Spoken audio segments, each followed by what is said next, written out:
চলেন আগে একটা ভিডিও দেখে আসি।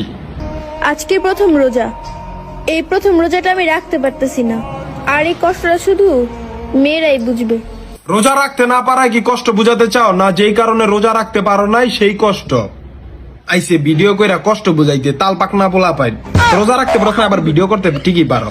হ্যাঁ, কম বেশি সবাই বোঝে মেয়েদের এই কষ্টটা। এই জন্য আল্লাহ ইসলাম রে কঠিন না সহজ করে দিছে, জানি পরবর্তীতে রোজাগুলা আদায় করা যায়।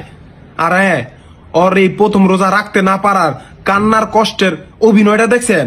মনে হয় কি দাঁতের বিশ্বে চিৎকার করতেছে, নাইলে প্রেমে ছেঁকা খাইয়া। আমি নিশ্চিত এই বছর আর ফ্যামিলির সাথে ইফতার আর সেহরি করা হবে না। কেন, তুই কি কক্সবাজার আইফোন আনতে গিয়ে হোটেলে যা কট খাইছস, নাকি এই বয়সে নাশকতা করে বয়ফ্রেন্ডের সাথে পালাইছস? তাল পাকনার ঘরে তাল পাকনা। এটা সত্য যে রমজান মাস আসলে মানুষ পরিবর্তন হয়, আর এই পরিবর্তন দেখা মস্করা করা ঠিক না। কিন্তু তুই যে ওইসস পরিবর্তন, তরে ভিডিও বানাইয়া ফতুয়া দিতে কইছে গেডা?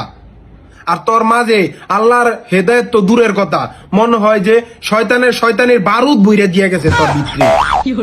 আর তুই 30 দিনের জন্য না, তুই 300 বছরের জন্য ছুটিতে যা। তোর শয়তানের দোহাই লাগে, খারাপ আত্মা ডাইনি সোফান ইসবা সারার গুল।